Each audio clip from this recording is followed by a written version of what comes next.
We should make a very clear distinction here that often when people are embittered and resentful and feel like they're victims, it's because really awful things have happened to them. Now, not always, but often. And so then the question is, well, if you're in a situation and something really awful is happened to you or has happened to you, then, well, why shouldn't you feel like a victim? And is there a better alternative? And part of what you were trying to lay out in this part of the book is what those better alternatives are. So part of looking for that hero is to find out from someone else's example. In your case, it was your mother, but these other sources that you described of people who were in a sort of hell in an undeniable sense, but who chose in a very real way to make it as good as it could possibly be given the circumstances. And so they had to turn to sources of power, let's say, and strength and fortitude and resilience that weren't, in some sense, obviously associated with the catastrophe. I mean, in your mother's case, it's a pretty tragic situation. She's a young mother, she has young kids, now she has breast cancer, and she fights a losing battle over a period of 5 years. That's pretty bad. And then you have to ask yourself, given that that's obviously pretty bad, how is it even possible that someone could handle that with not only grace and courage, but the kind of grace and courage that leaves their children with an an immovable sense of the ability to prevail in the face of the deepest adversity. I mean, that's really something. You said here, thousands have come before you and they did just fine. So quit your complaining. And it's not because you have nothing to complain about. That's not the case. It's that that's not the right approach. The fact is, and this is such an optimistic fact, as well as a judgment in some sense, the fact is that if someone else can do it, so can you. And that's something, right? If you're reading about the great heroes in history, people who are in these terrible situations, and you see someone rise to the occasion, and then you can say, well, that was a person who did that, and I'm a person, and so maybe I have that capacity too, even though I don't know how to approach it. And then some of the rest of your book, much of the rest of your book, I would say in some sense is a guide to help people figure out how they could approach that. One of the things you point out first is, well, notice who you admire, and then maybe try consciously practicing becoming like that. When you see someone in the depths of genuine suffering, hopefully what you're trying to do is to throw a lifeline, and one possible lifeline is compassion. And that's probably the right lifeline to throw an infant, who's suffering, that sort of overwhelming compassion. But for someone who is an adult or making progress towards being an adult, the lifeline that might be thrown is there's something within you that would let you be more than you are, and much more, and maybe enough more so that you could actually deal with this suffering so it didn't turn into hell and take everything along with it. And there isn't anything more optimistic than that. You say something here, which I think is extremely, I'm going to read something from your book here.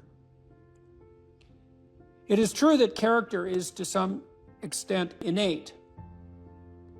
I would say what that does is that it provides each of us with a range of talents and a range of temptations. And so it's something like that. So it's the hand we're dealt, and there's certainly a genetic element to that. Our genetic makeup imbues in us certain proclivities. But it is as true that character is mostly a consequence of choices.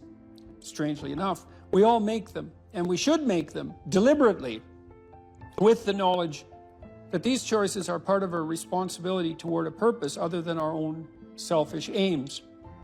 That responsibility is to your family, friends, community, and country.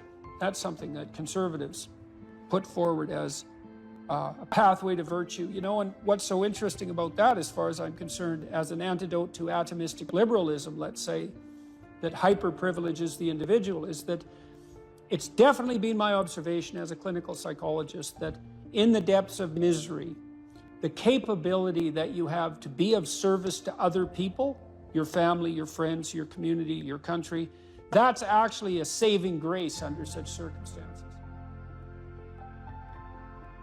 And that people really find a deep and abiding meaning in that service. So it's not just finger wagging and the pointing towards duty. It's like, no, you don't understand.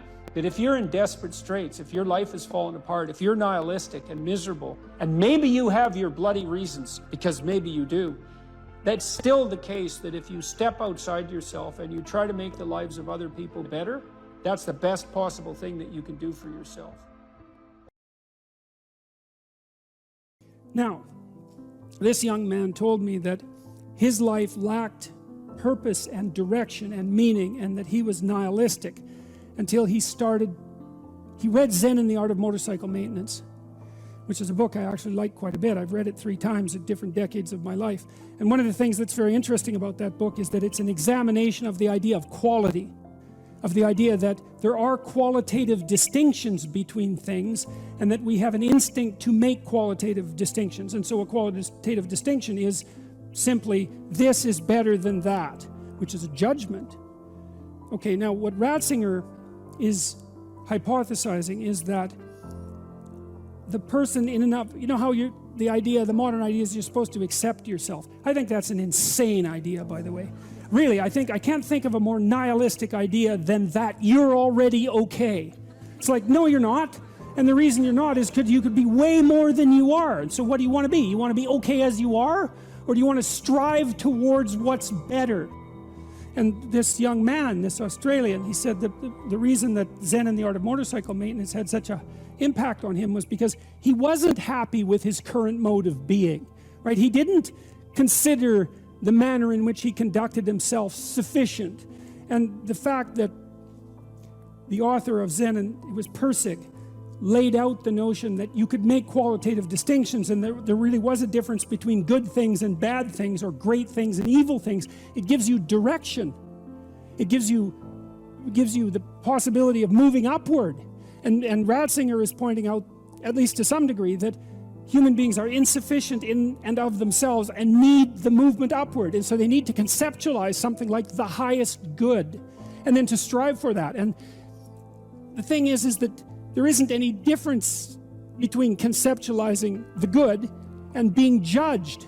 Because if you're going to conceptualize the good and move towards it, what you have to do is separate from yourself all those things that aren't good and leave them behind. And that's why the Redeemer and the Judge are the same thing. And one of the things that's really appalling, I think, about our modern world is that we're rejecting the notion of qualitative distinctions. You say, well, we don't want to hurt anybody's feelings by saying that one thing is better than another. It's like, okay, fair enough. It's not fun to be cast off with the damned, that's for sure. But if people are in fact insufficient in their present condition, which seems to be the case, I mean, try finding someone who isn't, then if you deny the possibility of qualitative distinction because you want to promote a radical egalitarianism, then you remove the possibility of redemption, because there's no movement towards the good. And it seems to me that it's a catastrophe to sacrifice the good for, well, it's a catastrophe to sacrifice the good for the equal. Because for us to be equal would mean, as far as I can tell, that we would all be equally unredeemed and miserable.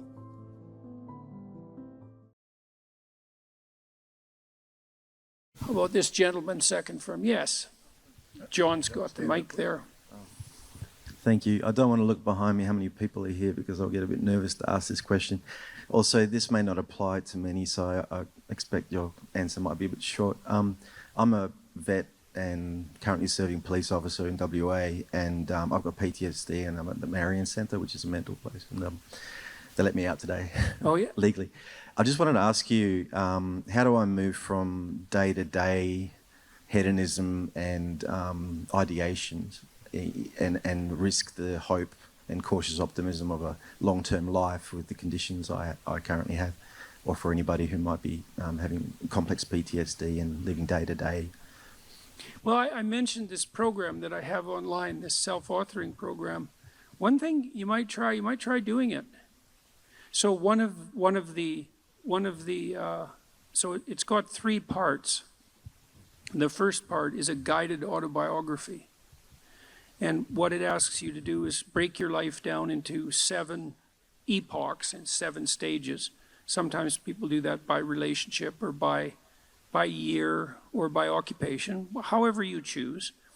And then to detail out the most significant emotional events of your life, especially those that still hold some emotional valence.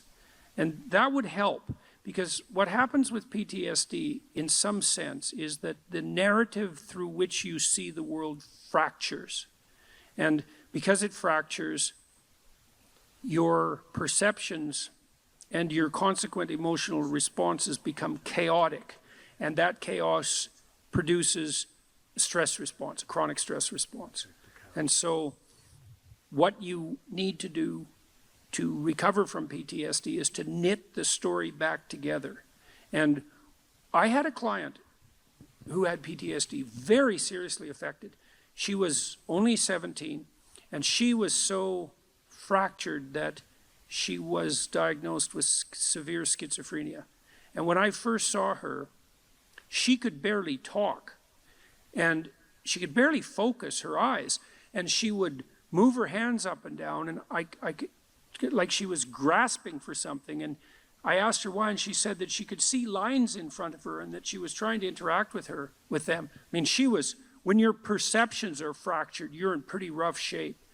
And it turned out that she had been terribly bullied by a boy whose amorous advances she had rejected, and he set out to make her life hell, and certainly succeeded. And I had her walk through this past authoring program in the course of therapy. And she could hardly write to begin with.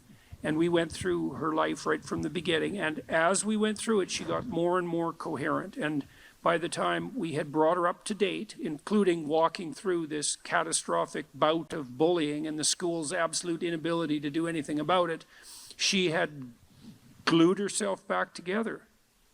So the other thing I would carefully recommend, especially if what traumatized you happened more than 18 months ago, is that you spend some time either writing about it, or another thing to try is just before you go to sleep, bring the memory to mind, and not enough to push you farther than you want to go, but as vividly as you can, and then let it go. Like, don't push yourself harder than you can.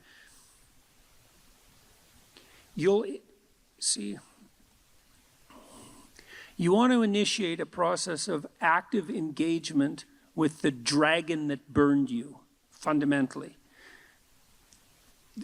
The psychophysiological pattern of active engagement is the opposite to the psychophysiological pattern of involuntary stress. And so if you can practice embodying that voluntary confrontation, then that stance can come to dominate. And that's the stance you want to dominate, because that moves you forward voluntarily into the world. And so, and that, in all probability, that will work. So I had this is a friend of mine. He had PTSD, and he had been brutalized in a Canadian residential school when he was a kid, and it was bloody rough, like Auschwitz level rough. It was really bad. You can't listen to his story without it like breaking down, it's bad. And he told me that he hadn't looked in a mirror for 40 years. He was unable to face himself, And he also told me that when he dreamed, he was still 8 years old in his dreams, same age he was when the cataclysm occurred. And that he had started to become aware that he was stuck in his dream. He's kind of a visionary guy. He's an artist, this guy. And so I suggested that he spend a little bit of time in front of the mirror each night before he went to bed, just taking a glance at himself. Because he had not looked at himself for so long, he didn't even know how old he was. So what happened in his dreams, this was so cool, he started to age in his dreams. So instead of being stuck at 8, then he was 10, and then he was 12, and eventually, he did this for a number of months, eventually he got as old in his dreams as he was in real life. And what that meant, like, imagine your dream image is it's the representation of yourself in imagination. And if it's stuck 50 years in the past, then your self-concept is in some sense hasn't been updated for that period of time. Just that process of voluntary engagement, which was him being willing to look at himself in the mirror despite his shame, his deep shame at what had happened to him, that was enough to pull him back together. So that should work. That should work, you know. The other thing with PTSD, it's also very useful to develop something approximating a sophisticated philosophy of good and evil, because people generally have PTSD because they've been struck by something malevolent. And so it's not just tragedy, there's malevolence in it. Reading, there's a couple of books I'd recommend. One is called Ordinary Men. It's about a police battalion in Germany who was trained to do heinous things in World War II. It's a great book, Ordinary Men. It's a great book. And another one I would recommend is called The Rape of Nanking. And these are rough books, man. The woman who wrote The Rape of Nanking, she committed suicide. It's a rough book. But the utility of the books is that they universalize malevolence. So almost everybody who's traumatized has been either touched by their own malevolence or by witnessing it or being subject to it at the hands of someone else. And one of the consequences of that is that if you don't have an advanced philosophy of good and evil, you have no place to put the contact with malevolence. Part of the utility of the doctrine of original sin was the universalization of malevolence. So, you know, you might say, and it's true, that there's a little bit of Hitler in all of us, and there's a little more than a little bit, you can be sure of that. And that's a pretty cataclysmic realization. And you might say, well, how can you bear that self-understanding or the revelation of that kind of malevolence in the world? And the answer is, in part, by understanding it as part of the eternal conditions of existence. You know, the idea that the state, the sovereign of the state has an evil uncle, that's an idea as old as time. So for the Egyptians, that was Set. And the sun sets, by the way, because the spirit of Set is what devours the sun at night. And Set is the root word for Satan.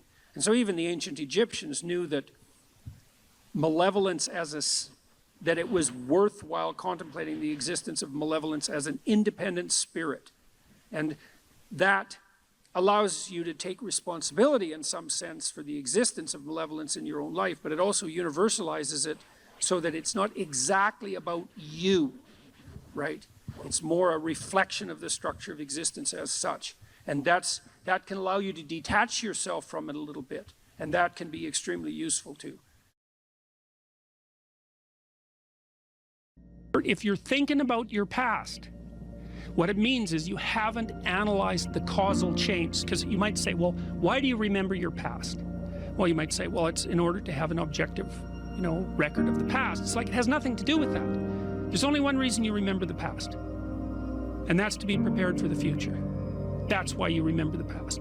And so what you're supposed to do is take the past and extract out from it wisdom. And wisdom is the ability to avoid stumbling blindly into ditches. Here's a time in my past I stumbled blindly into this horrible ditch and terrible things happened to me. You need to take that apart. You need to figure out, how was it that events conspired with your participation, voluntarily or involuntarily, so that that terrible consequence emerged. You need to know why that happened and how you could react differently in that situation. And as soon as you do that, your brain will leave it alone. It won't obsess you about it anymore, because the anxiety-producing parts of your brain are basically trying to tell you where there are obstacles in your environment. Don't go there, there's fire. Maybe you could master the fire, right? Then you're a wielder of fire, you're not just a victim. And lots of situations are dangerous or not dangerous depending on your level of mastery, right? Life is like that. And so a negative emotion that's associated with a memory is something that's crying out for mastery, and writing can really help with that. You're reorganizing your brain when you write autobiographically. Imagine memories can be stored at different levels of your brain, from sort of primordial, reptilian, image-laden areas that are very emotional, up to finely articulated plans for your future life. Well, you want to take everything that's negative and emotional and transform that into a fully articulated vision for your future. And that frees you of your past. You shouldn't be thinking about your past. I mean, maybe if you're 80 and, you know, you're going over a well-spent life, that's a whole different thing. But if you're 30, 35, or 20, and most of the time you're thinking about your past, it's like your soul is trapped back there. You need to free it through investigation. And the metaphysical language is appropriate because that is, in a sense, what you're doing. You're trapped in the past. It's like you got to break free of that so you can use all your resources to move ahead into the future.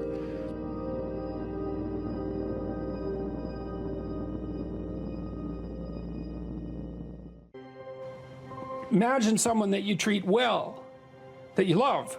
Then try to treat yourself that way. You got to detach from yourself a bit. You got to think, okay, well, I'm a person among other people, and I deserve at least as much respect as a person among other people, and I should be trying to help myself across time. And instead of being self-contemptuous and self-destructive, I need to take care of myself as if I'm potentially valuable, and to lay out my life that way. And so that's what that chapter is about. And it's hard for people, you know. They don't take care of themselves as well as they should. And I don't mean, you know, take care of yourself. I mean, that isn't what I mean. It's like, it's not a moralistic attack. It's like, it's an encouragement to give yourself a bit of the benefit of the doubt. Take care of your room, take care of your things, like have some respect for yourself. It's like there is a lot of potential within you, and there's many things that you can do, and you're necessary more than you think to the unfolding of things. Like if you make a bunch of bad decisions, things get worse, not just for you, like things get worse. And so it matters what you do, and so part of what you do is you want to treat yourself as if what you do matters. And so you want to have some respect for yourself. Young people like to think about ways to change the world, right? And that's actually a positive part of their development. It's a stage that the developmental psychologist Jean Piaget called the messianic stage, and he associated that with late adolescence. While young people want to change the world, the problem is that that's been harnessed into attempts to change other people.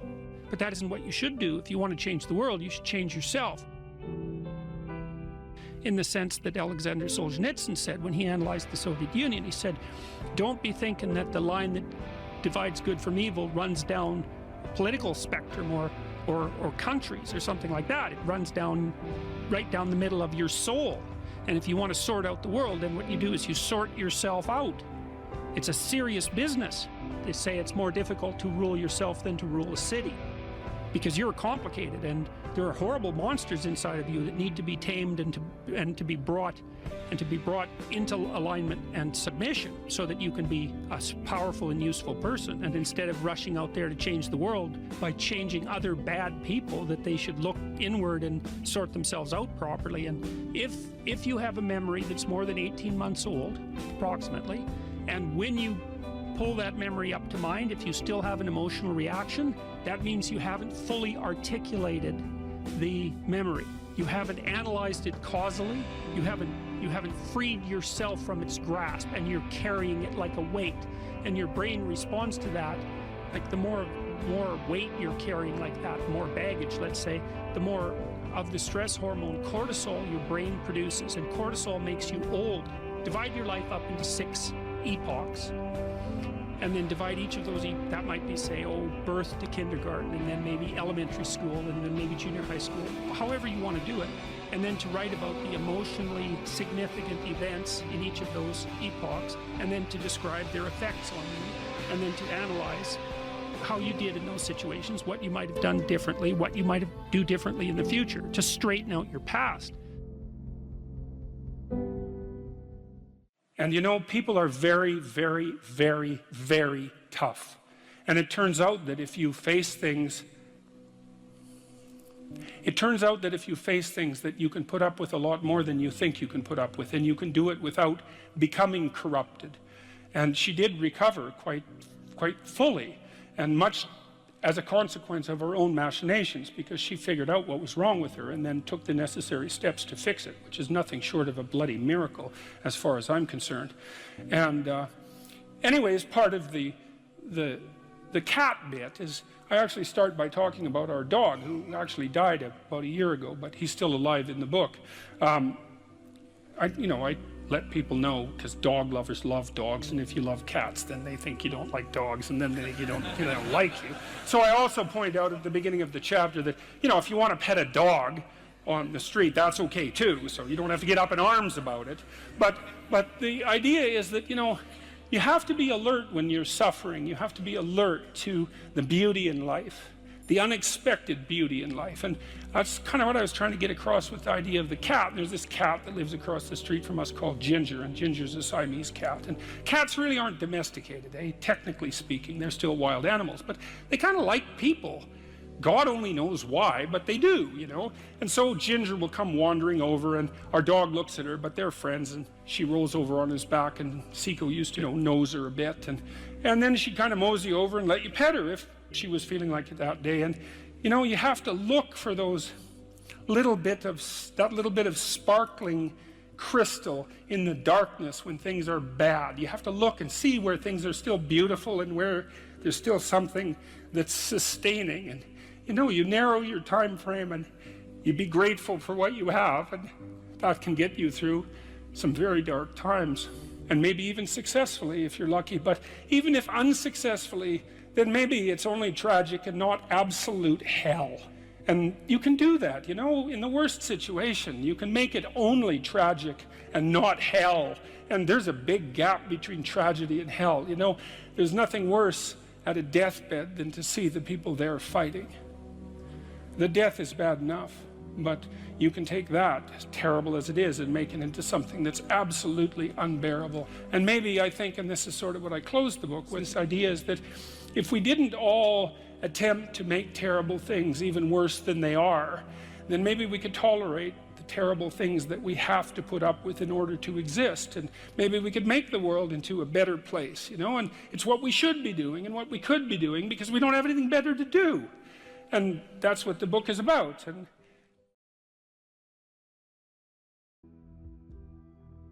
I had lots of clients and students who were chaotic in their orientation to life. They didn't know what to do, and they didn't know what to do about not knowing what to do. It's like, I don't know what to do with my life, and I don't know what to do about my ignorance.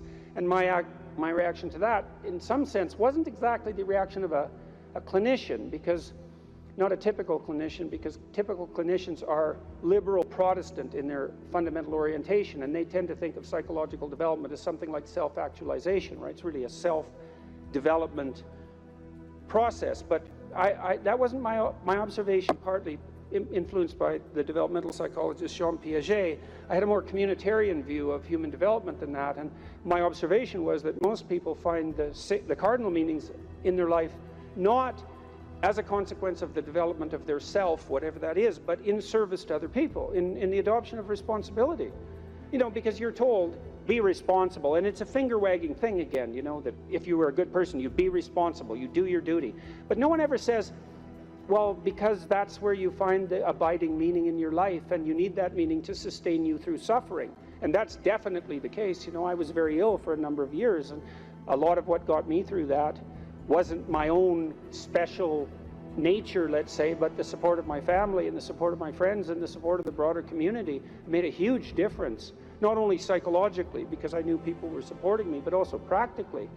You build yourself a community, you sacrifice yourself in the service of other people, not so much because you should, although you should, but because that is where meaning is to be found, and you need a deep meaning to sustain you through tragedy. That's the arc. And you find that deep meaning, and there's a notion that it's better to give to receive than to receive, and it sounds like a Hallmark greeting card in some sense, and people are cynical about that too. But yeah, you say that because you should be good and think that, but if you watch yourself, you'll see that it's true, because one of the things that's been really pronounced element in my life is that people thank me from time to time for things that I've done or said, and there isn't a better experience than that, that you've put something out that's actually a manifestation of what you truly believe, and the consequence of that is part of the redemptive process for someone else. There is nothing that's better than that. Zero, nothing. In fact, I don't think there's anything that's even in the same conceptual universe of that in terms of its intrinsically rewarding properties. There's nothing better than to have people, perhaps particularly people you've never met, tell you that what you have been doing has had a salutary effect on their lives. And so that's a hell of a fine thing to aim for. And why not aim for it, you know? Because you could do it. If you put, I wouldn't even say necessarily that you put other people first, because I think that's a mistake, but I do think it's the case that you treat other people in the manner that you would wish to be treated if you were treating yourself properly. And that's also a sophisticated thing, right? To learn to treat yourself properly. Because that doesn't mean you get to fulfill every momentary whim, because that's what you do when you're 2, and 2-year-olds can't live without their parents. You know, you have to be wise enough to govern your current behavior in light of the future. And that's really what it means to be an adult. It's what it means to forestall gratification and to attain the responsibility of an adult. And the reason that you should do that, because you should, is because it's actually better, you know, in all ways. It's a panacea for suffering to adopt that responsibility. And so I would tell my clients and students as well, it's like, well, let's just take a look at where other people find meaning. You know, and we'll see how your life matches with that. Do you have an intimate relationship? Yes or no? The right answer is yes. Now, maybe not for you, and maybe you don't right now, and maybe you have your reasons not to because you're a singular person in that regard, but probably not. Because that's like a third of life. And so if you don't have that, that might be one of the reasons you're not doing so well. And the fact that you don't have it might be an indication that you're not oriented in the proper direction. Oh, I can give you an example of that. I had many people question me when I was just on tour. This is a question that came up quite rapidly, often in the Q&A sessions. How do I find the right person when I'm dating? How do I find the person who's right for me when I'm dating? And I got that, or on the internet, I got that question like 3 times in a row, and I thought, because I always think this, what about that question? What's wrong with that question? Something wrong with that question. How about, how do I conduct myself so that I am the best possible partner? Now that's a whole different, right? That's a whole different conceptual universe, and virtually no one ever asked that question. And I would say, well, if you want an answer to the first question, which is how do I find the person who's right for me, you actually start by asking the second question, which is what can I bring to the table for someone else? And if you're really good at bringing something to the table for someone else, hey man, people might be lining up to be your partner. And if they're not, then you might think, well, maybe I'm just not bringing the right thing to the table. And that's worth thinking, especially if you're desperate, you're lost, and you're alone. It's like, maybe I got this wrong. And I usually sort of top that with the suggestion that even if you did find the person who was perfect for you, and they're that perfect, what makes you think they wouldn't take one look at you and run screaming away? And they likely would if they were that perfect, because, really, are you that much of a catch? And if you think you are, that might be part of the problem. So that's one, right? Intimate relationship. So I would say to you at the crossroads, develop a vision for your relationship. There's a gospel saying, which is, of course, impossible to comprehend or believe. Knock and the door will open, ask and you will receive, seek and you will find. And people think, well, no way, the world's not constituted like that. It's like, it goes back to the idea of aim. If you don't aim at it, you're not going to hit it. And it might also go back to a question about what do you mean by ask and what do you mean by want? Because it isn't just some casual request. You're praying to God, I wish I could find my wallet or something like that, as if he's the casual granter of magical wishes, like a fairy with a magic wand. It's not that. Asking means something like this: I am willing to give up everything that I'm doing wrong so that I can put things right, if I could know what right was. And that's you're on your knees when you say that, man. And maybe if you're on your knees, you get the answer. And so that's worth thinking about. So, if you knocked and you wanted to walk through and you asked and you wanted to learn, and you sought because you wanted to find, maybe you would receive and be answered and find, but not without aim. And so I might say, well, look, if you could have the relationship you wanted, you get to have the relationship you want and need, but you have to know what it is. And so then you need a vision of that. It's like, and a developed vision, you know? Not, I need to find the person right for me. It's like, what do you mean by that? No. How about, how are you going to treat your partner when they come home from work? How about something that concrete? Or how would you like to be treated when you come home from work? Or what sort of partner do you want in relationship to their attitude towards children? You have to make it real, you know, like it's the story of your own life, which, by the way, it is. And then maybe you find it, because at least once you've developed the vision, if it manifests itself, you'll recognize it. That's something. Why don't you set your family right? No, you need siblings. Maybe you don't have them. Set your relationship with your parents right.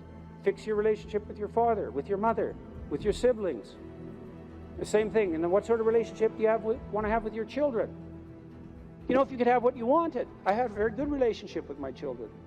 My daughter, as I said, was very ill, so that made things complicated. But I had a great relationship, and still do, with my son. It's one of the lights of my life. And we concentrated on making that relationship pristine, you know, both of us, and my wife as well. And so you imagine, well, I want my son to love me. I want my son to respect me, and vice versa. I want a child who can make mature decisions. I want someone I can rely on. I want someone who other people gravitate towards. Because I can have what I want if I'm willing to make the proper sacrifices. And so that's a good thing. Could you set your family straight? Well, you need a job or a career. And so what can you offer, and what can you bring the world in that regard? And then I would say, well, if you're thinking about career success in this Tower of Babel manner, then that's a temptation. But you might think, well, how much good could I do if I had the opportunity in the shortest possible period of time, if I went all in? And then there's an aim, man, there's an aim. And then you might think, well, what would that look like? You know, if I was a light to my community, if I was a light to the people I work with, who would I be if I was like that? And then you can conceptualize that, and you can see when you deviate from it, and why couldn't you correct for the deviations and move towards that? And then you might say, well, are you going to make productive use of your time outside of work? Productive and generous use of your time? Productive, generous, and meaningful use of your time. How about that? You're going to control your susceptibility to temptation, regulate your alcohol and drug use, because alcoholism takes out lots of people. Regulate your sexual temptation. You can control yourself for some reason that's worth controlling yourself for. You know, because there's something to being sybaritic. There's at least the momentary pleasure. It's not nothing. And you're not going to sacrifice that, if you have any sense, unless you sacrifice it to something clearly better.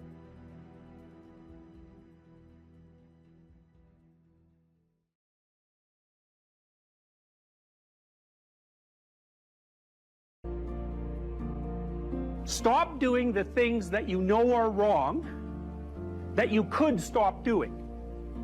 Right? So it's a fairly limited attempt. First of all, we're not going to say that you know what the good is or what the truth is in any ultimate sense. But we will presume that there are things that you're doing that for one reason or another you know are not in your best interests. There's something about them that you just know you should stop. They're kind of self-evident to you. Other things you're going to be doubtful about. You're not going to know which way is up and which way is down. But there are things that you're doing that you know you shouldn't do. Now, some of those you won't stop doing for whatever reason. You don't have the discipline, or maybe there's a secondary payoff, or you don't believe it's necessary, or it's too much of a sacrifice, or you're angry or resentful or afraid. Who knows? So forget about those for now. But there's another subset that you could stop doing. It might be a little thing. Well, that's fine. Stop doing it and see what happens. And what will happen is your vision will clear a little bit. And then something else will pop up in your field of apprehension that you will also know you should stop doing, and that you could stop doing, because you strengthened yourself a bit by stopping doing the particular stupid thing that you were doing before. That just puts you together a little bit more. And you could do that repeatedly for an indefinite period of time. And you know, that doesn't necessarily mean that you're going to ever be able to formulate a clear and final picture of what constitutes the truth and the good. But it does mean that you'll be able to continually move away from what's untruth and what's bad. And, you know, that's not a bad start. You have to treat yourself like you matter. Because if you don't, then you don't take care of yourself, and you become vengeful and cruel. And you take it out on people around you, and you're not a positive force. None of that's good. So you suffer more, and so does everyone around you. And there's a malevolence that enters into it. None of that's good. So that's what happens if you don't treat yourself like you matter. And then, well, what happens if you don't treat other people like they matter? Well, you lie to them, you cheat them, you steal, you enter into impulsive relationships with them. They can't trust you. That doesn't go anywhere. They don't like you. You end up alone at best and maybe like incarcerated at worst. Like that doesn't work. And so you watch the people around you who thrive, regardless of what they say, they act out the proposition that everyone matters. And then you have a functional society. And I think, okay, well, if when you act out the proposition that everyone matters, you have a functional society, maybe that's evidence that that proposition is true. It's like, I think it's true. It's unbelievable how little genuine encouragement many people need and how they had none. No one ever said to them and meant it. It's not okay for you to be a weak loser. It's not okay. And the reason it's not okay is because you could be way more than that. And it's a crime, an ethical crime, for you to allow all that necessary potential to go to waste.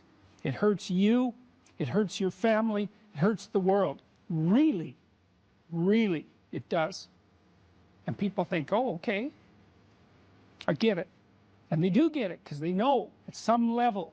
The other thing people tell me, you know, they say, well, I've been paying attention to your lectures, developing a vision for my life, trying to tell the truth, trying to adopt more responsibility, and things are way better. But the other story is, you've been able to help me put into words things I always knew to be true, but didn't know how to say, which is a good role for an intellectual to play. And so, well, so that's why this all makes me emotional. It's so good, you know, and so much of this has been covered as if it's political. It's not political, what I'm doing. It's not political. I don't tell people that they're okay the way they are. No, I say, no, you could be way more than you are. And they're relieved about that, you see, because if you're in a dark and terrible place and someone says you're okay the way you are, then you don't know what to do about that. It's like, no, I'm not. I'm having a terrible time and I'm hopeless. You're okay the way you are. Well, then what? That's it? That's where I am? And what do you want to tell a young person? You're 17. You're okay the way you are. It's like, no, you're not. You got 60 years to be better, and you could be way better. You could be incomparably better across multiple dimensions. And in pursuing that better, that's where you'll find the meaning in your life. And that will give you the antidote to the suffering. People have asked me in my book why I wrote it as an antidote to chaos, you know, because, well, there isn't anything technically wrong with chaos. Chaos is a place of great potential. Well, the question is, what's the proper balance between chaos and order? Chaos, potential, and order. Well, the answer is, look, when you're a kid, you're all potential. It's chaotic potential. It can manifest itself in any number of ways. And maybe you don't want to give that up. So you're like Peter Pan. You want to be a kid forever because you don't want to give up the potential. And you look out in the world and all you see are Captain Hooks, you know, who've lost a hand, who are chased by death because that's the clock in the crocodile. It's already got a taste of him. He's terrified by death and he's a tyrant. Well, I don't want to grow up to be that. So I won't be disciplined at all.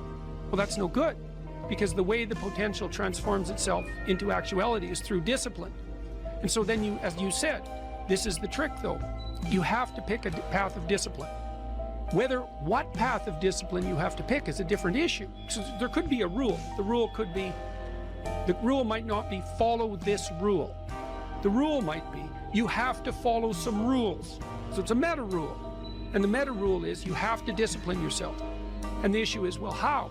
That's not really the relevant question. You can pick a disciplinary path. That's why I often tell my clients, especially young people, they say, well, I don't know what to do. It's like, that's okay. Nobody does. Go do something. Do the best thing that you can think of. Put the best plan you have into practice. It's not going to be perfect, and it will change along the way. But it will change partly because you become disciplined pursuing the path. And as you become disciplined, you become wiser. And as you become wiser, you become able to formulate better and better plans. So you can start vaguely and confused and develop a plan that's not so great, and you start to implement it, and then you accrue incremental wisdom as you implement your flawed plan, and that enables you to fix the plan. And so that's part of that process of incremental self-improvement as well. You don't want someone else's fate. Man, your fate's enough. And your adventure's enough. It's plenty. It's more than you can ever fully realize. And so that's also part of the reason that we all believe that the individual has some intrinsic dignity. It's don't be so sure that your position and your room is so damn trivial. It might be your attitude towards it that's trivial. And if you're in dire straits and dire circumstances, just look at how much opportunity you have to make things better. Compare yourself to who you were yesterday and not to who someone else is today. The same basic idea, right, is that you have to get your markers for success right, because otherwise you can end up in the situation you described, which is that, like, there's always people out there who are doing far better than you on pretty much anything you want to imagine. And if all you're doing is seeing yourself in their reflected light, let's say, then it's going to be pretty damn dismal. But it's not a good comparison, because you shouldn't just compare. Well, first of all, there's danger in just comparing yourself to others, period, because they're not you, and God only knows what struggles they had to undertake to get to where they were, or what burdens they're currently carrying that you're not aware of. You just don't know any of that. But you can certainly contrast yourself with yourself, and that's a lot better. It is the only way. Well, it's also the only way of really measuring anything approximating proper improvement. You can actually tell when you're a little better than you were yesterday. Right. So, and you can actually do that. That's another thing that's so interesting about it, is that you can actually make yourself a little better in some way, pretty much. Well, I don't know if it's at every moment, but you can certainly do it every day. It's funny. I mean, you know, obviously, if you have a problem and you think about it, you can think up a solution. And it's not obvious how you do that. You know, I mean, it's not like you know how you're manipulating your neurons or something. It happens of its own accord in some sense. Like, you can participate in it, I guess, and you can interfere with it. And it seems to take a certain amount of willpower, but it still all happens mysteriously behind the scenes.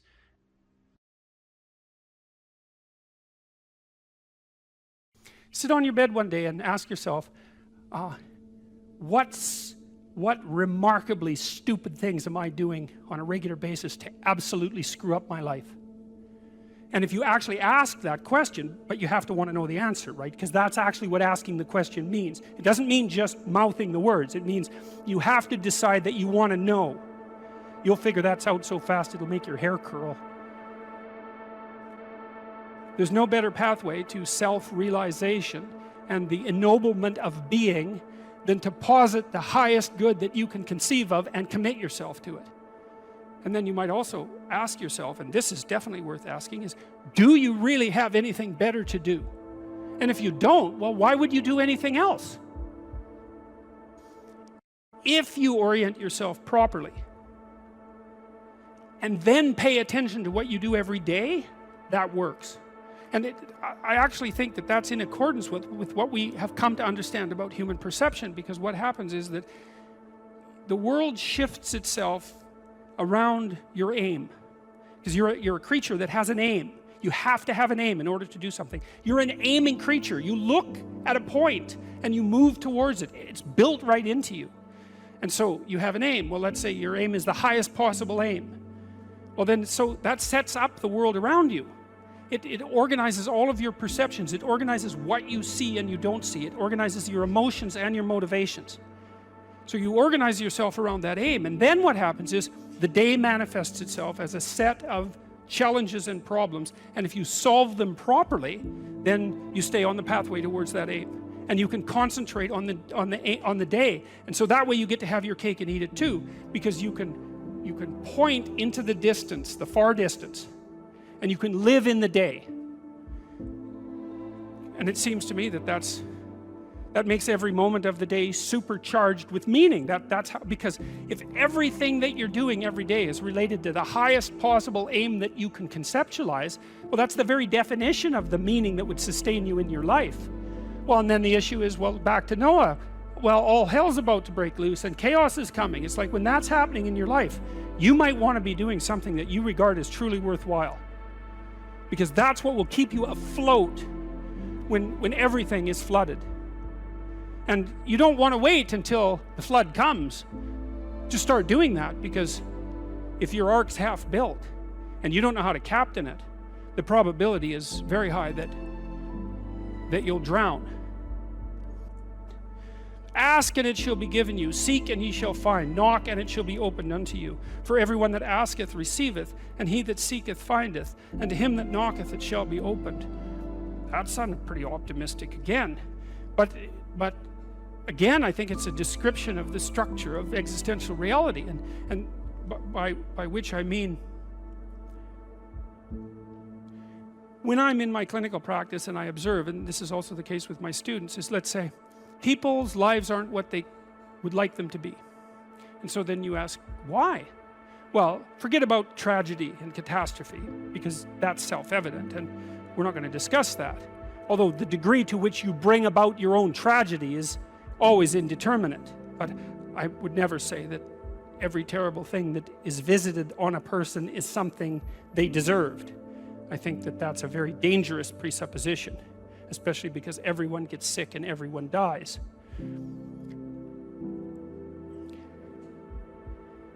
But one of the main reasons that people don't get what they want is because they don't actually figure out what it is.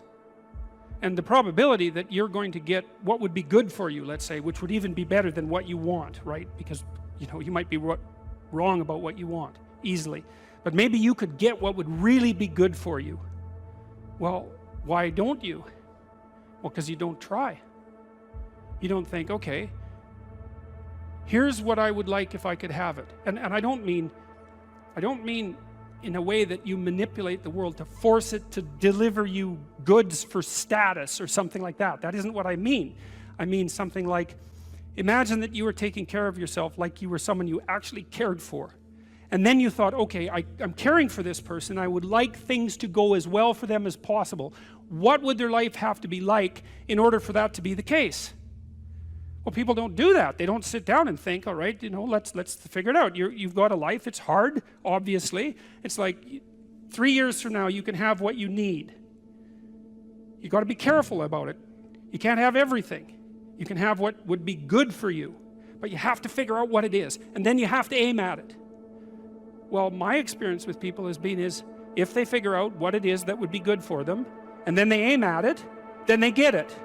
And it's strange because it's a strange thing. It's not quite that simple because, you may formulate an idea about what would be good for you, and then you take 10 steps towards that, and you find out that your formulation was a bit off, and so you have to reformulate your goal.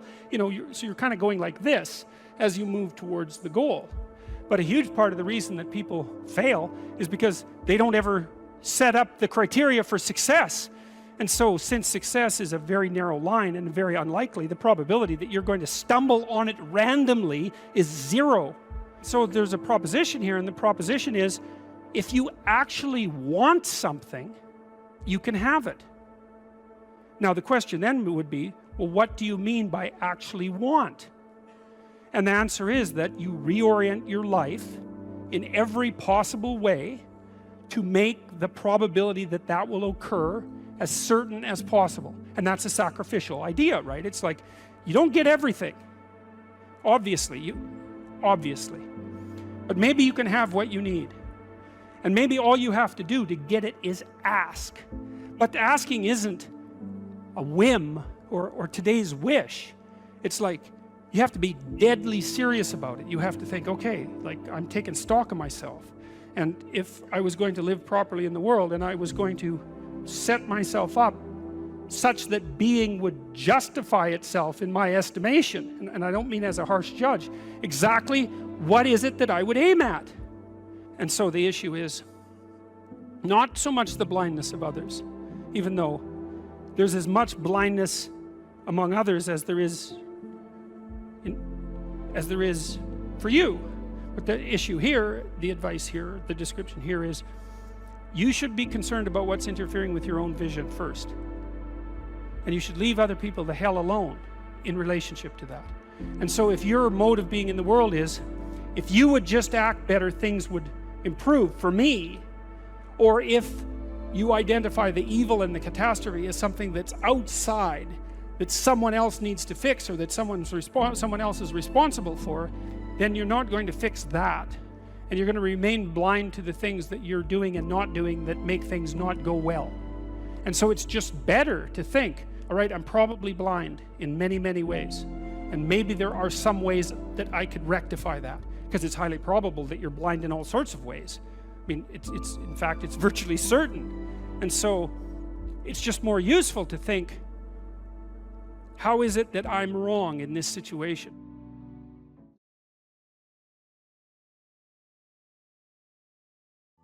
Or how starting to clean up the room changed their life. That's quite fun, because it's something I always tell people to do instead of going out and protesting.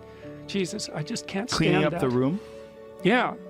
Meaning? Well, my sense is that if you want to change the world, you start from yourself and work outward, because you build your competence that way. It's like, I don't know how you can go out and protest the structure of the entire economic system if you can't keep your room organized. Well, I made a video call, which was called Message to Millennials, where it was called How to Change the World Properly. A bit of on the pretentious side, I suppose, but I was trying to produce something that was a counterposition to this idea that what you should do is go out and fix up other people. You know, that's just not right.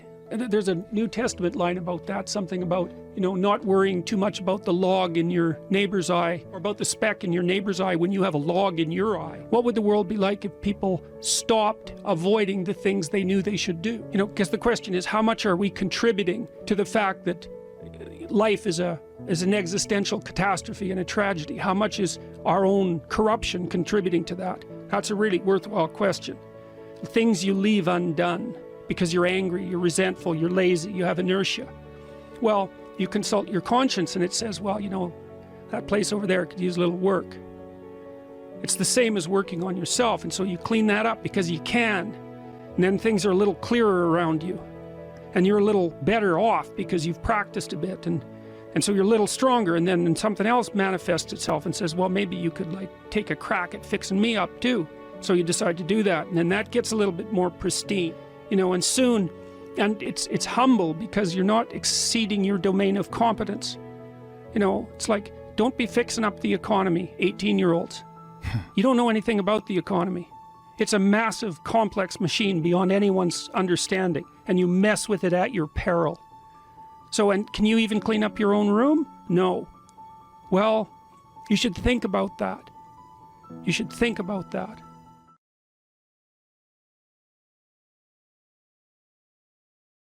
It doesn't matter what your personal circumstances are. There's always something that isn't right near you, isn't correct, isn't laid out properly, that you could just fix if you wanted to. There's no shortage of opportunities to do that. You can do that in your own mind. You can do that in your own room. You can do that in your own household, in your local community. And maybe if you get good at doing it at all those levels, then you can start to look beyond that. If you adopt an attitude that the role that you should play is to make things better wherever you are, however you can, that what would actually happen would be that things would get better wherever you are. The world shifts itself around your aim, because you're a creature that has an aim. You have to have an aim in order to do something. You're an aiming creature. You look at a point and you move towards it. It's built right into you. So that sets up the world around you. It organizes all of your perceptions. It organizes what you see and you don't see. It organizes your emotions and your motivations. So you organize yourself around that aim. And then what happens is the day manifests itself as a set of challenges and problems. And if you solve them properly, then you stay on the pathway towards that aim. And you can concentrate on the day. And so that way you get to have your cake and eat it too, because you can point into the distance, the far distance, and you can live in the day. And it seems to me that that makes every moment of the day supercharged with meaning, because if everything that you're doing every day is related to the highest possible aim that you can conceptualize, well, that's the very definition of the meaning that would sustain you in your life. An uphill trajectory is actually even better than being somewhere good, as far as I'm concerned, because one of the things that really makes your life meaningful is the clear realization that you're headed somewhere better than you are now. And then it's even better if you also understand that there's a direct causal relationship between the things that you're doing and the steepness of that incline. There's two modes of being in the world, right? There's one where you adopt the responsibility for living properly, for being properly, and you make the sacrifices necessary for doing that, and then everything will flourish properly. And the other one is a pathway of resentment and bitterness and rejection and genocide. If you make your life 0.1% better a week, man, in 2 or 3 years, you're in such a better place than you were that it isn't even like the same domain. And if you keep that up for 10 years or 20 years, especially if you're young and you start early, you start to straighten yourself out and fix the things that you can fix. You can transform your lives in ways that are completely unimaginable. And God only knows what the upper limit of that is in terms of human possibility. What you're actually made of, what you're made of is what you encounter when you voluntarily encounter the unknown. And so the more you voluntarily encounter the unknown, the more you get made of. And the more you get made of, the more there is to you. And then the more you're good at encountering the unknown and restructuring order and calling forth proper order out of the potential of being. And God, you got to think, why wouldn't you do that since you can do that? The fact that you're fragile is actually a precondition for your heroism, because if you weren't fragile, then there'd be nothing heroic about doing something difficult, right? Because if you couldn't be hurt or damaged or defeated or end up in failure, then where's the moral courage in the endeavor? It has to be that the fragility is built into the courage. People denigrate the opportunities that are right in front of them. And there's no reason to do that, because what's right in front of you is the majesty of being. That's what's right in front of you. It's inexhaustibly complex and full of potential. And there's no reason to assume that wherever you happen to be isn't as good a starting place as anywhere else. Well, I know some people have terrible, terrible lives. They're in situations that are absolutely unbearable.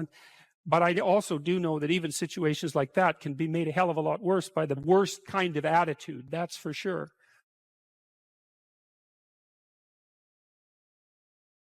I have no direction or goals in my life at the moment. What can I do to regain my compass in life? Well, you talked about that a little bit in your intro.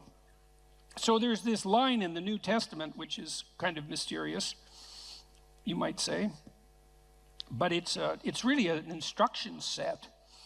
And the line is approximately, knock and the door will open, ask and you will receive, seek and you will find. And you think, well, no way, that can't possibly be true. But it's true if all of that is undertaken seriously. So one of the things that Tammy and I learned to do when we were trying to adjudicate our arguments, and we both tried to abide by that, was like, if I'm upset with her, let's say, it's clearly because she's done something wrong. One of the things that I'm required to do is let her know what my conditions for satisfaction are. It's like, what do I want? And I have to be able to tell her. And I might object, well, if you loved me, dear, you'd know what I want. And people say that to each other all the time, and they should immediately get slapped for that.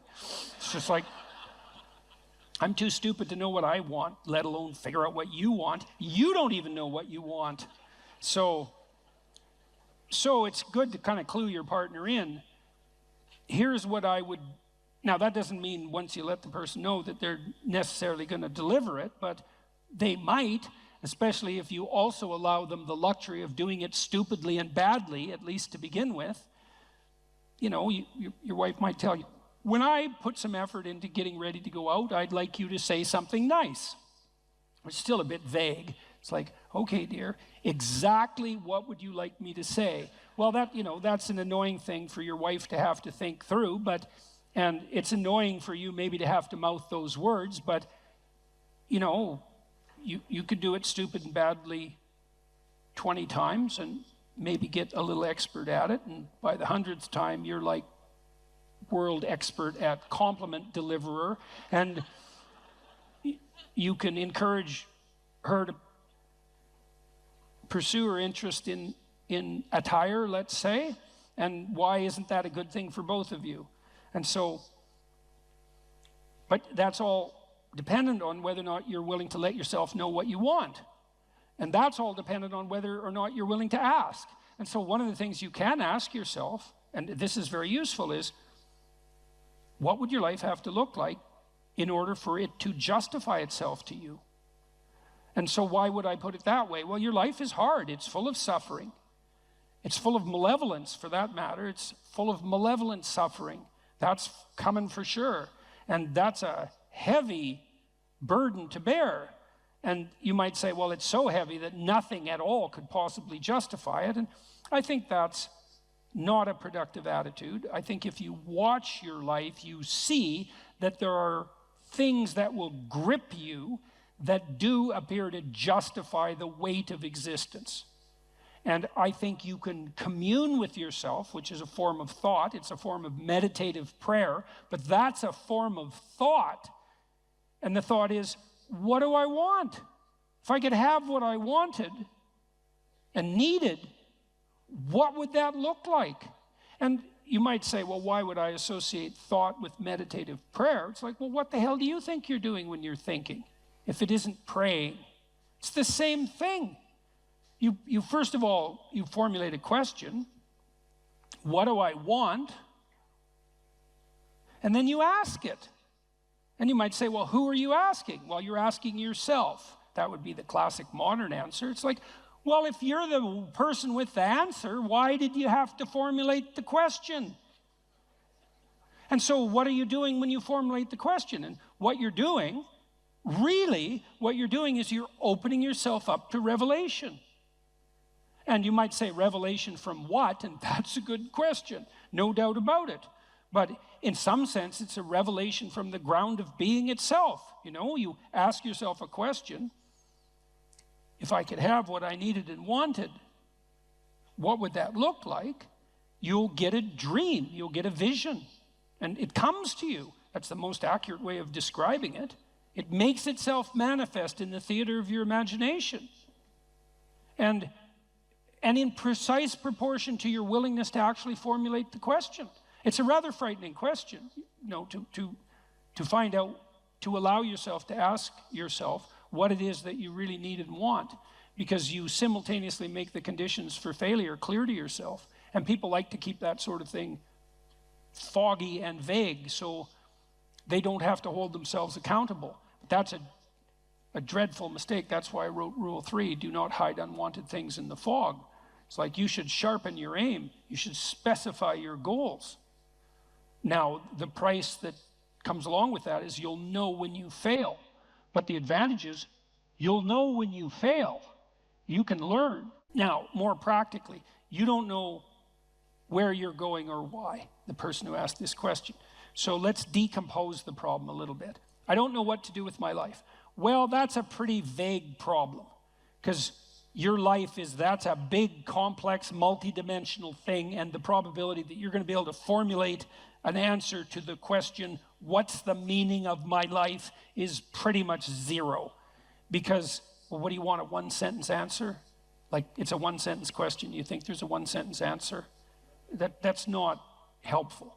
And so what I often did practically in my clinical practice, and this is useful to know, especially if you're a bit lost, is, well, where do people generally derive their sense of meaning? And it's not that complicated to figure that out. And this is also a conservative perspective in some sense. Well, most people need or want an intimate relationship and some family interaction. Maybe that's children, maybe it's with your parents or your siblings, but zero family interaction is generally not part of the optimized human condition. Most of us would like to have a friend or two. We need a job or a career to keep body and soul together, but also so that we're in harness and we can pull against a weight that in a noble and productive and generous manner. We perhaps need to be engaged in something creatively. We have to take care of ourselves mentally and physically. We should adopt some civic responsibility. We need to protect ourselves against major sources of hedonistic and impulsive temptation. There's 8 things. It's like, well, pursue one of them. Start there.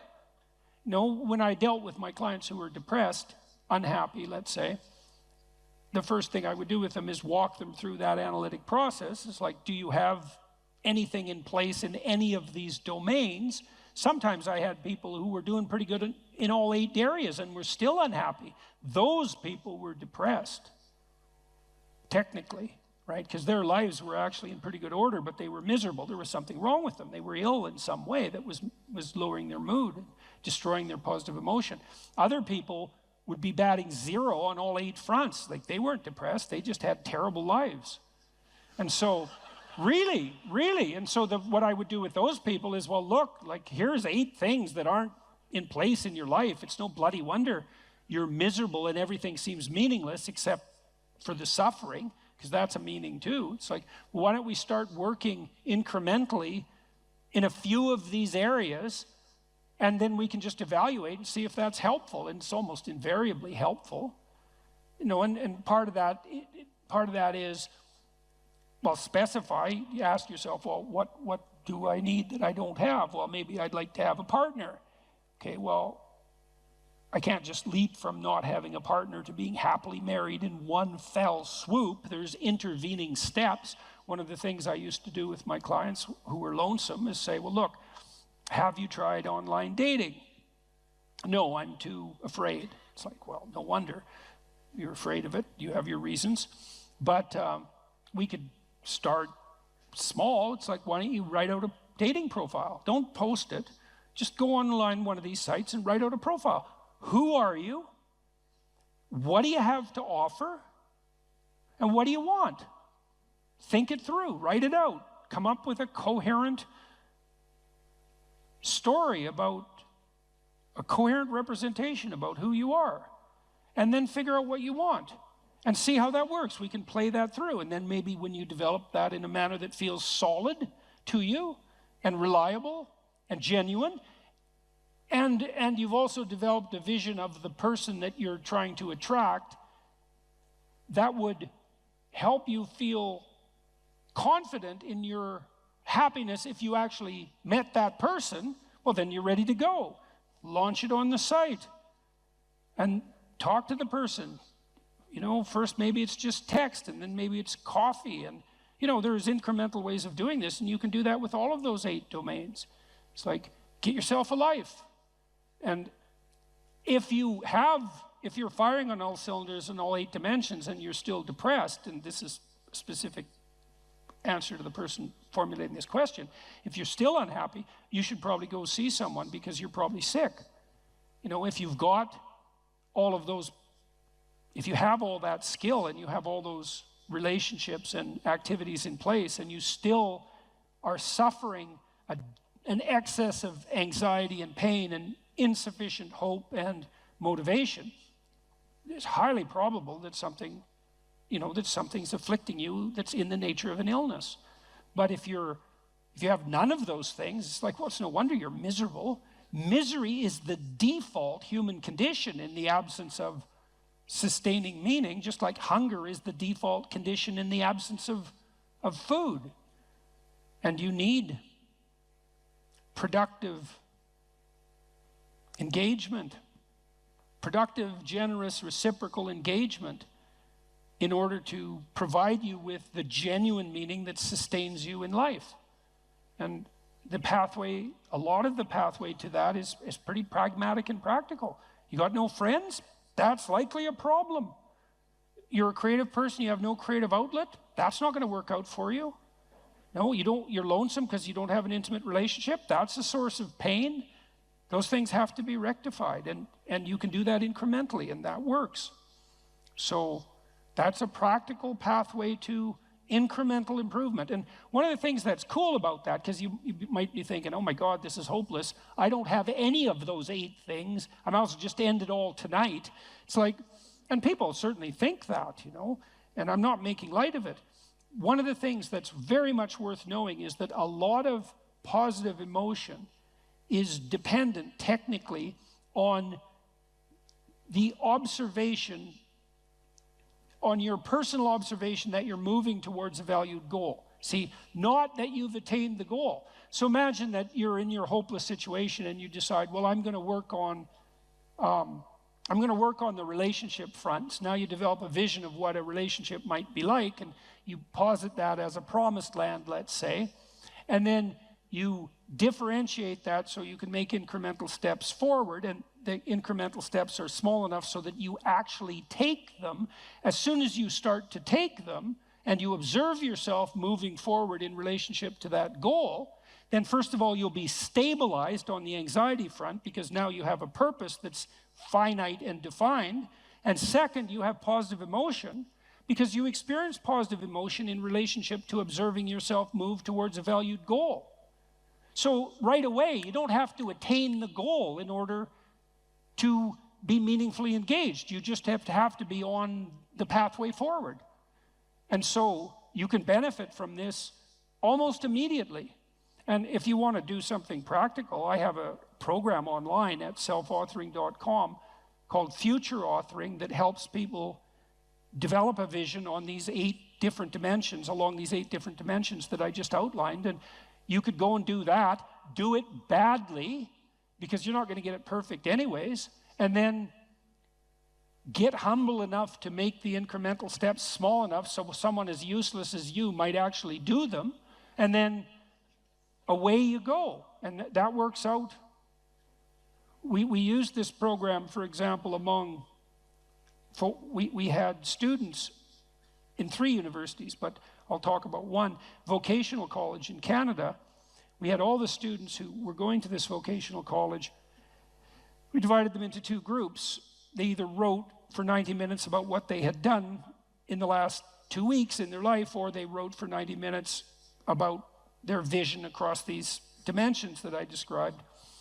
They didn't have any training, no warning, except that they knew they were going to participate in the study, and no one even reviewed what they wrote. And we dropped the dropout rate of those students by 50% in the first year. All they needed was a compelling vision, and that's what we all need. We all need a compelling vision. We're visionary creatures in the literal sense. We need a compelling vision. And one of the things our society does very badly is to encourage people, is to let people know that they are visionaries and to encourage them to develop for themselves a compelling vision. It's very sad that we don't do that, especially because if you do that with people, the results are spectacular and immediate. And one of the things that's been heart-rending, I would say, for both of us, going around the world talking to people, is people frequently stop me on the street and say, the story is in some sense archetypal, although the details vary in interesting ways. I wasn't in a very good place. I was suffering, and there's usually reasons for that. And then I listened to your lectures, which of course are predicated on the observations of brilliant clinicians and psychologists, and so the ideas aren't attributable to me. They're just great ideas. I listened to your lectures and I started developing a vision and attempting to put my life together, and things are way better. It's like, what's so sad about it's very pleasing to hear that in one sense, because the upside of the story is the improvement, right? The movement away from the catastrophe. But the downside of the story is twofold. First of all, the catastrophe was there to begin with. And second, it didn't take much encouragement to fix it, which brings the question right up to the forefront. Why the hell wasn't that encouragement there to begin with? Why are so many people dying on the vine for lack of an encouraging word? Because it's definitely the case. That pertains to the mental health of young people. And it's in no small part because we do everything we can to punish the spirit out of young people. We especially do that with boys. But we're pretty good at, you can't do that to boys without doing it to girls too in the final analysis, because we're basically stuck with each other. So develop a compelling vision, and one that you're the one who judges whether or not it's compelling. You want to formulate a vision such that you apprehend the vision, you think, oh my God, if I could have that, life would be worth living.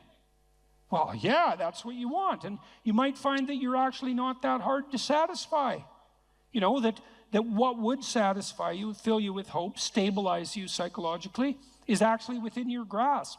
And certainly my experience on the clinical front was that that was the case. One of the things I loved about being a clinician, I really loved this, was that generally my clients who were genuinely aiming up, because not all of them were, but most of them were, the ones who were genuinely aiming up made rapid progress. And it was extremely engaging and entertaining to work with them on that. You know, we'd set goals. I want to triple my salary in 3 years. That was fun. It's like, okay, that sounds like a war. How might you do that? And it was extraordinarily entertaining to plot that out, to strategize about it like it was a full-fledged war, you know, but a war for something positive, and a war that would benefit the person who won and also the people around them. And that's well within your grasp. There's any number of things that are right in front of you that you could radically improve with the right vision, and that would result in radical improvement, and not just for you, but for everybody around you. That's just right there in front of everyone. And it's particularly true if what's around you is pretty dismal, because if what's around you is pretty dismal, there's just no shortage of opportunity for improvement.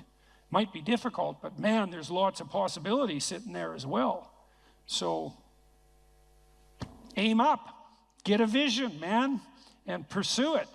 And the more of us that do that, the better things are going to be. And it would be better if they were better than if they were worse. And we're certainly trying to sort that out on the cultural front at the moment. It's like, let's aim up, eh? Because down is very deep hole. And maybe we don't want to blunder into that again. Faith is a presupposition for living in the truth. And then you might ask yourself another question, which is, well, why bother living in the truth? Well, one answer would be so that reality doesn't rise up and smite you repeatedly, which it will, if you're deceptive. So that's one answer, but here's another answer, and this is a better answer. People ask themselves all the time, what's the purpose of life? And there's a variety of answers to that. There's no purpose. We're just atoms on a dust mote at the edge of a rather reprehensible corner of the cosmos, and we exist for a moment and we're out, and that's that. Or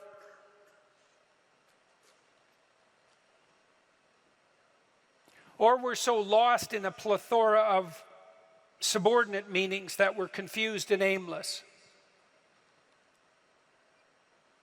Or we want to be hedonistically happy, and I would say that's really the offer that's on the table in our culture most of the time. It's like, well, I just want to be happy. And people will say that to you. It's a slogan. It's the most common slogan of our time, I would say, and it's such a preposterous slogan. It's like, what do you mean just? You just want to be happy. That's all. That's all you want. That absolute impossibility. You want bliss unending, no matter what you do, and that's all you want. It's not exactly a small ask, let's say, because it's the same thing as asking to dwell permanently in paradise. It's something like that. So it's not that likely. And then it also isn't true. That isn't what you want. If you do careful analysis of what people mean when they say they just want to be happy, what they mean is they don't want to suffer stupidly. They're much more concerned, we're much more concerned with not experiencing an excess of negative emotion than we are with experiencing a surfeit of positive pleasure. So first of all, we don't mean we just want to be happy. We mean, please don't make us too miserable. And fair enough, that's reasonable. But then even on the happiness front, even on the absence of misery front, that's not true. One of the things Dostoevsky pointed out in Notes from Underground, which is so bloody brilliant, he was criticizing the idea of materialist utopia. He said something like, well, imagine we made our materialist utopian dreams come true, and everybody had enough to eat all the cakes they wanted and enough to drink, and nothing to do, he said, but busy themselves with the continuation of the species. And we were so pleased that we emitted nothing but bubbles of bliss. He said human beings were so damn ungrateful that the first thing we do is take a stick and smash up all that comfortable prosperity just so that something unexpected and provocative could happen. And that's very smart. You know, that's hearkening in some sense back to the story of the Garden of Eden and the proclivity of human beings to eat the forbidden fruit. It's like it isn't obvious at all that we want happiness. It isn't even obvious that we want absence of misery. What's really obvious is that we want an adventure. Right? We want an adventure that's so compelling that it makes the misery of life not just justifiable, but worthwhile. You want to look back on your life, you know.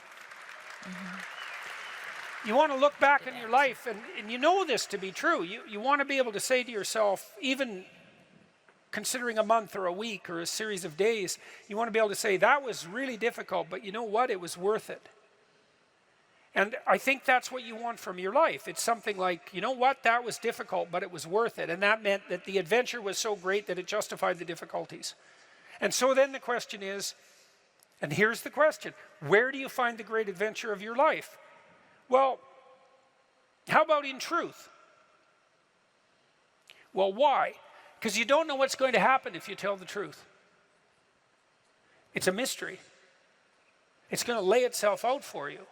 And so that's an adventure because you literally do not know what's going to happen. You have to let go of knowing what's going to happen. And so then you have that adventure, and then what is also the case is that it's you that's having the adventure. Right? Because if what you're doing is living in truth, that's you. That truth is you. And so that means that whatever happens when you tell the truth is your adventure.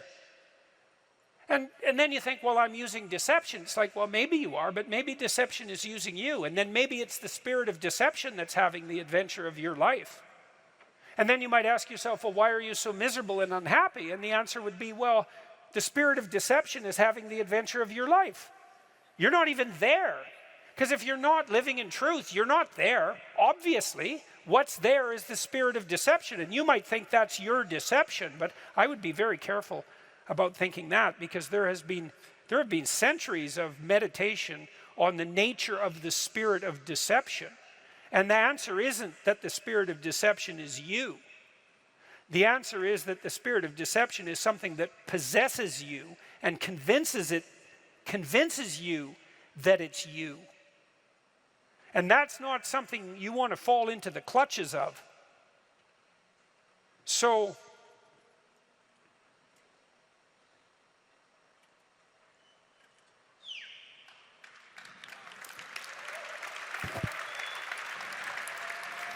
now you have to tell me the question again.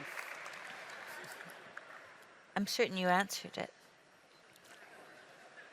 This was about teenagers. Oh, yes. Well,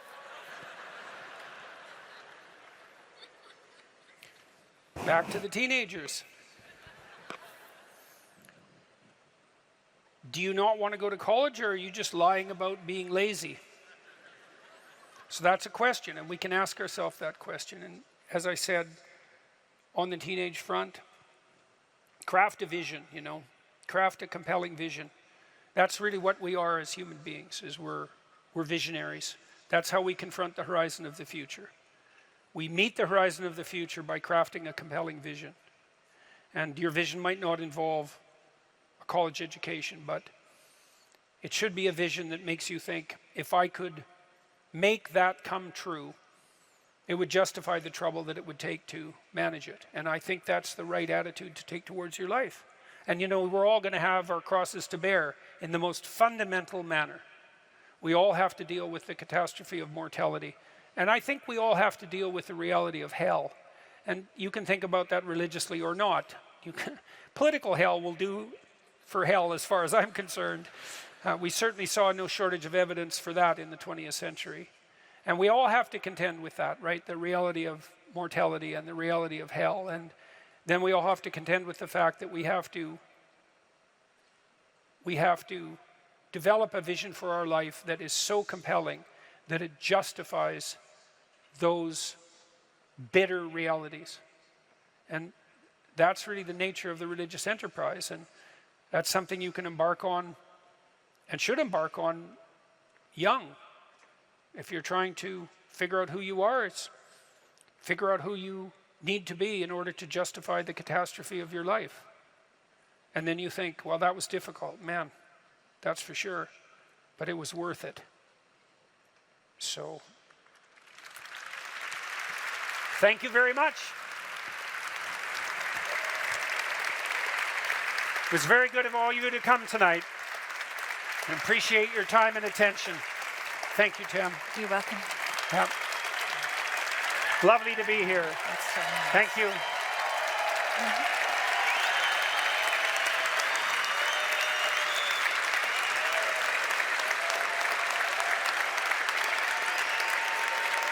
Thank you all. Yep. Good night.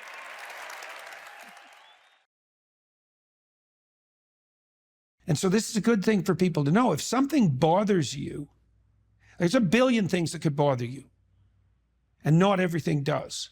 And so then you might ask, well, why does that thing bother you when some other thing that's equally bad doesn't? And as far as I can tell, the answer to that is because if it bothers you, that's your problem. And you might think, I don't want to have a problem. It's like, that's because you don't know that problems and opportunities are the same thing. So if a problem's crying out for you, to you, then it could well be that your proper destiny is to address that problem, in which case it's an immense opportunity. And you saw that, exactly that. Oh, look, there's an absence in the marketplace. Well, that's a good discovery, an absence in the marketplace, especially if you're right. And so that's what you did. And then you got a movie out of it. So that's a pretty good deal. Yeah. You know, and that's independent of its eventual success as a movie, because even if it lands at any of the levels of success it could land at, you got to make a movie. And so that's pretty good. And God only knows what you learn doing that. So there's no loss in that, right? Yeah. There's just gain. There was an interesting thing that I realized during this whole thing, and it is related to what you just said. So for many years, I have told people that if you have an idea and you don't execute on it, your idea doesn't mean anything. Ideas are a dime a dozen, and it doesn't really matter. Yeah. And what I realized in making this movie is that I was actually wrong. Okay. Because if an idea, it's worthless if you don't execute it on it. I get that. But the actual idea, that if you have an idea, if you have an idea and it's good, Yeah. you can't even put a price tag on that thing. And that's why when you look at Hollywood makes a bunch of what are they called? Like reruns of the same movies, right? Yeah. There's a reason for that. They have all this money to throw at ideas, and they just go, well, you know what? Make the superhero movie again, make the space movie again. They just make the same movies often over and over again.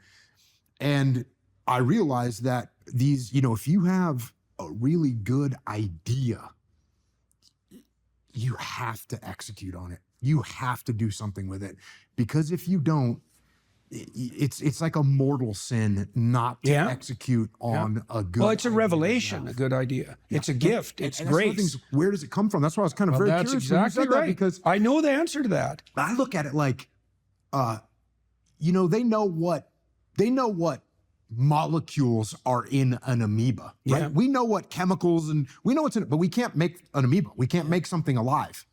And just like in a movie or a book or a song, they know, you go to Nashville, they know what notes make a hit song, but they can't just produce a hit song. They can put all the chemicals in there, but they can't bring it to life. And so there is, just like there's something special about life, there's a spark that we don't understand. We can't fabricate it. We cannot fabricate that spark in life.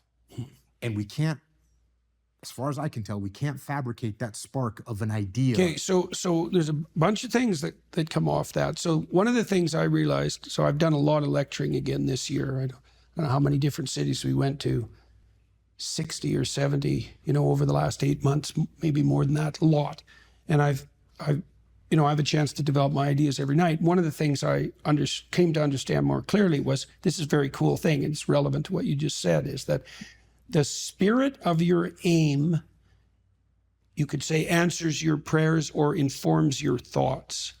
And it has to be that way because thought is a navigation tool, right? You set an aim, and then your perceptions line up so you can see your way forward, but your thoughts and your emotions also aid that, because you want to get there, let's say.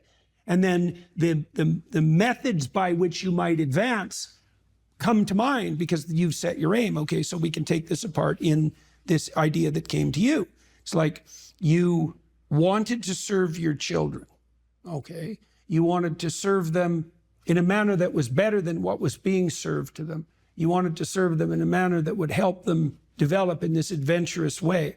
So that was your goal, your aim, when you went to the library. And then what happened was there was a mismatch between what you discovered and your aim. And so now that constitutes a problem, but it also constitutes an opportunity, right? Because now you see that if your aim was correct and there's a void, well, then that's a moral problem even.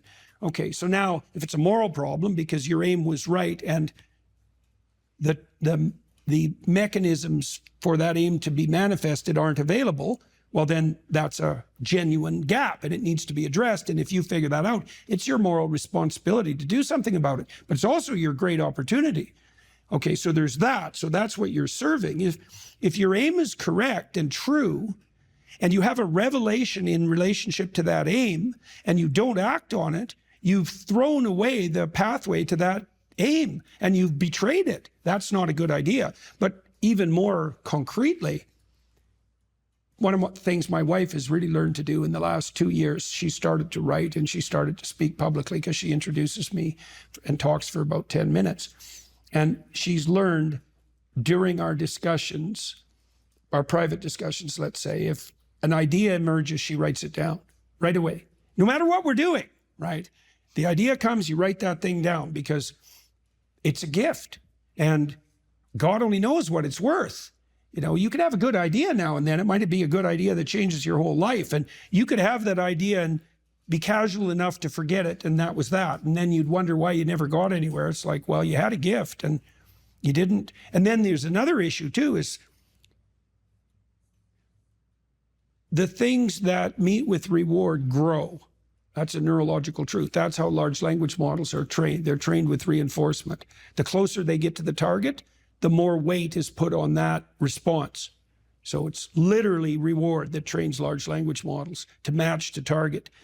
Well, if you have a bit of a creative spark and ideas are being revealed to you in concordance with your aim, and then you don't act on those, you punish them. You punish the source of the ideas.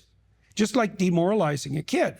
Like if a kid comes to you with ideas and every time they come, you say, oh, that's stupid, or what the hell do you know? Or you say, I'm going to do something about that, and then you don't. That kid will stop coming to you with ideas. Mm-hmm. And people do that to themselves all the time. Yep. And so you even have an obligation to you can watch this, This is what I've been trying to teach people too, is if you want to improve your life, it's like, well, set that as an aim. I'd like things to be better. And then ask, what could I actually do that would move me somewhat in that direction? You'll get an answer. That's a good way to pray. That's a good way to pray. And I've experienced two things here, and these are like the opposite ends of the spectrum. And this is, I think, a very positive thing for people to hear. If I was a young person, I would really like to hear this. So there are going to be times like you're talking about with your wife where all of a sudden from nowhere, or from somewhere, but somewhere that we don't know and understand, all of a sudden there's an idea there. The source of all revelation. It shows up. Yeah. It shows up. I've had that happen to me where it's like, boom, I wrote a book called Mikey and the Dragons. That came just boom. I just instantly had this idea. Boom, I wrote the book. Yeah. And I remember when I was an English major in college, and some of the old poets, they would claim that, they just wrote this first, the first draft, that was it. It was one draft, one shot. And there was sort of rumors about that's not really happened. They found their notes. They'd written a bunch of drafts. But sometimes it's true. Sometimes you will get that inspiration. It'll come and boom, you're done. Yeah. So you can sit around and wait for that. I don't recommend waiting for that, though. It may or may not come. Yeah. We can't control that. The other side of the spectrum, which I've also had this happen to me, and my silly term that I came up with for it is squeezing your brain. You have to like squeeze your brain and squeeze something out of it.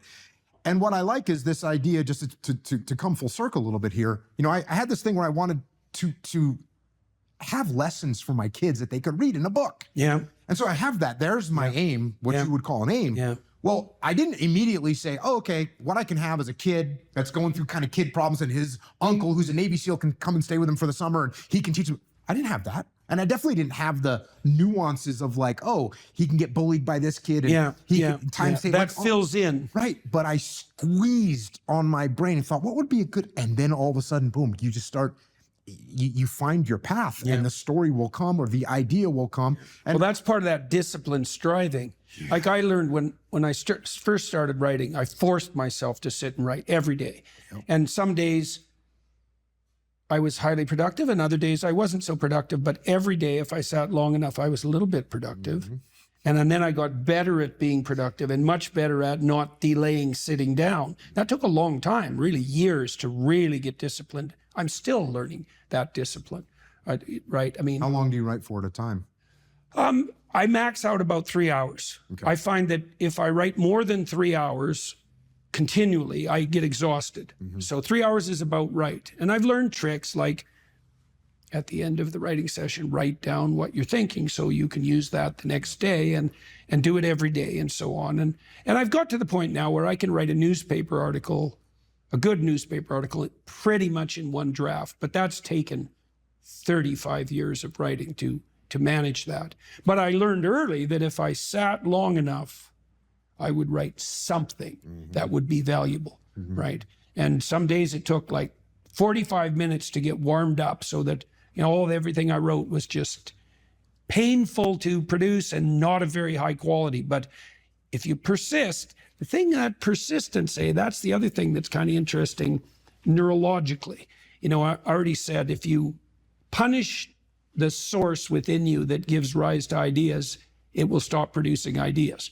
So that's a bad idea. But it's also the case that you want to make being creative the victor over all the competing pulls and temptations. And partly what you're doing when you're disciplining yourself is that. It's like, no, I'm going to sit here, regardless of all the other things I could be doing, all the other things I could be thinking, until that part of me that's able to create wins that internal battle and prevails. And then it gets stronger and stronger over time. And that's building character. That's exactly what that is. You know, I read about the Columbine massacre and the kids who undertook it.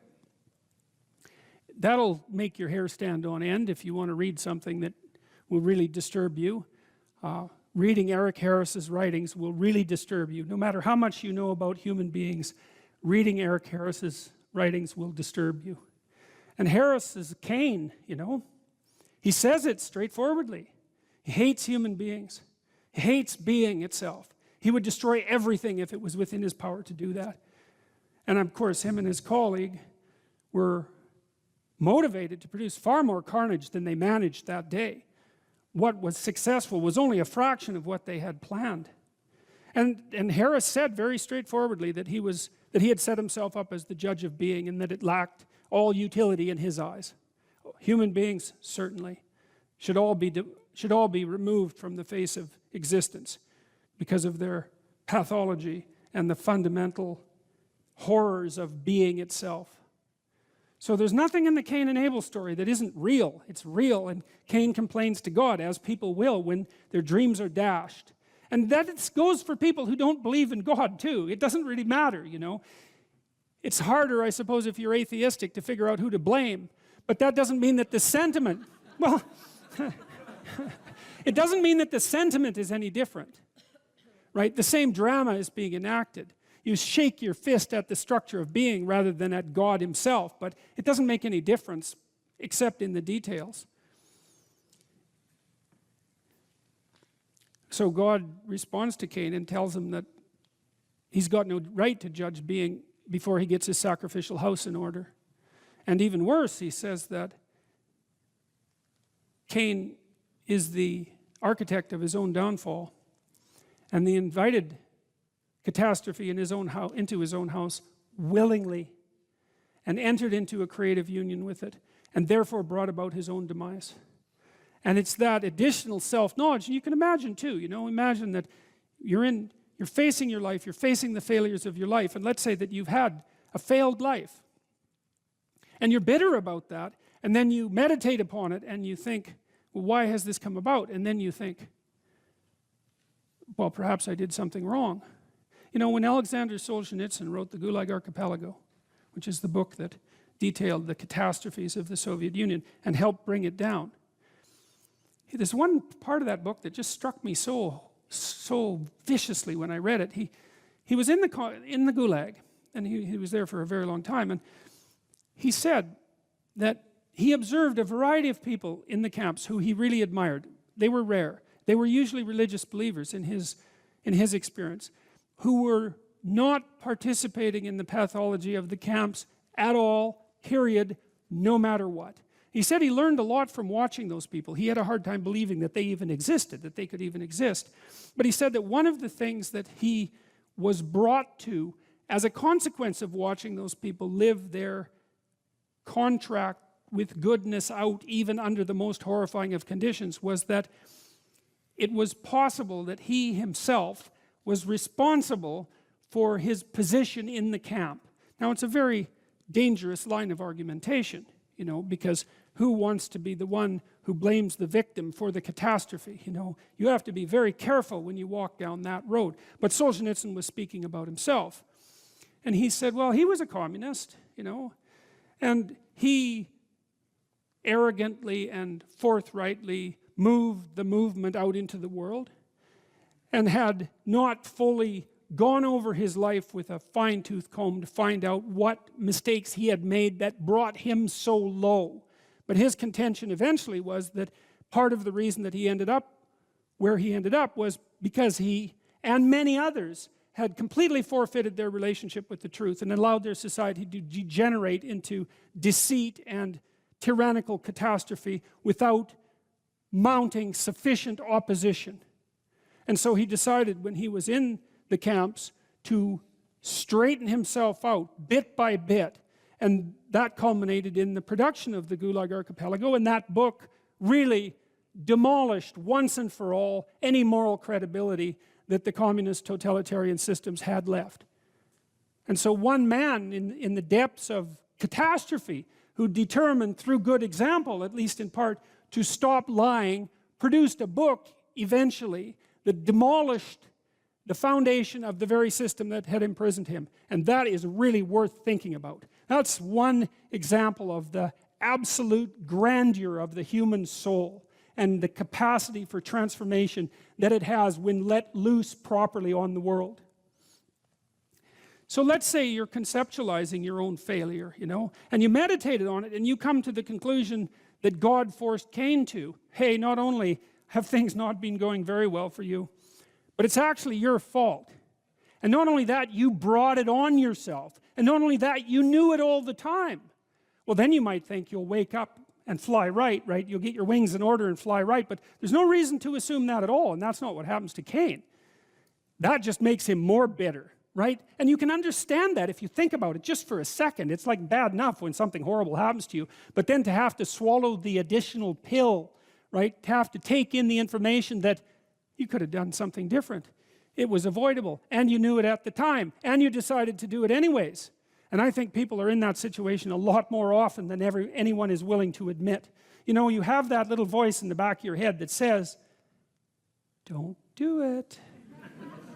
And you override it. And it's arrogance that makes you override it. It's always arrogance, It always warns you. It's always arrogance. Yeah, I can get away with it. It's like, no, you can't. I don't think you ever get away with anything. So, and maybe your experience has taught you different, but my suspicions are it hasn't. And if you think it has, well, the other shoe hasn't yet dropped. So Cain doesn't take the opportunity to let God's wisdom reorient his character. And that could have been the outcome. He could have got down on his knees, so to speak, and said, oh my God, I've been wrong all along. I've been living improperly. I've been making the wrong sacrifices. Abel deserves everything he has. I got exactly what was coming to me. You know, could I possibly now straighten myself out and live in repentance and improve my position? But that's not what he did at all. He said, all right, fair enough. I get it. It's like, I'm going to go after the thing I most admire, and I'm going to destroy it. And I'm going to do that despite its cost to me. And I'm going to do that just to spite the creator of being.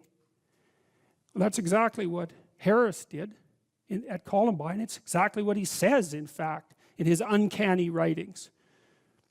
It's why the mass murderers always shoot themselves afterwards, not before.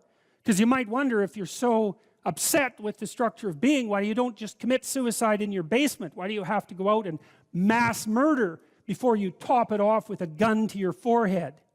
Well, you don't make the point as effectively if you just commit suicide in your basement. It's like, well, my life means nothing to me, but neither does anyone else's, and neither does the structure of being itself, and I'll take all my revenge as much as I possibly can, and then just to show you how little I care, I'll cap myself off at the end. And I would say also, people say all the time, I don't understand how that could happen. It's like, I don't believe that. I think an hour of thought, of real thought about your darkest feelings about existence itself, illuminates the pathway to that sort of behavior quite clearly.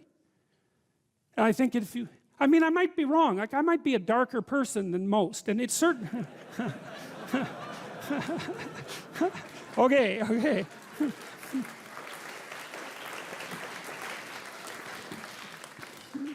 Well, at least I think there are plenty of people out there who are sufficiently dark to know exactly what I mean when I'm saying these things. And I would also say that if it doesn't leap to your understanding how that pathway might be illuminated, then you need to know a lot more about yourself than you actually know now. Because whatever you might say about someone like Eric Harris, he was a human being too, you know. There's this idea in the New Testament that Christ was he who took the sins of the world unto himself. It's a very complicated idea, but part of it is associated with the idea that he met the devil in the desert as well. To take the sins of mankind onto yourself is to understand that within you dwells exactly the same spirit that commit the atrocities at Columbine or that ran the camps at Auschwitz, and to actually understand that that's part and parcel of your makeup, and then to take responsibility for it. And I think that in the aftermath of the terrible 20th century, that's what we're left with. We're left with the necessity to take responsibility for the most terrible aspects of ourselves. And that way, perhaps we can stop those terrible things from happening again. That's all.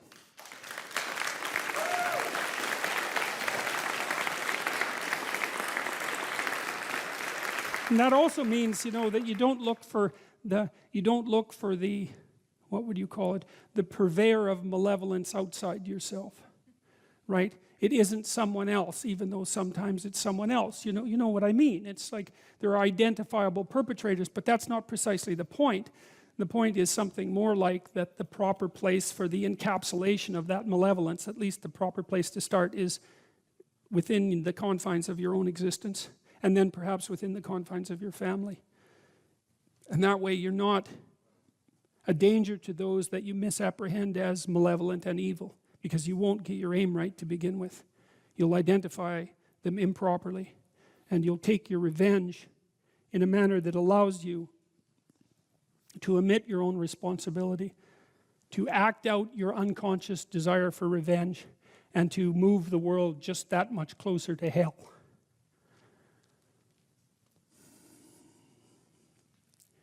Well, so Cain kills Abel.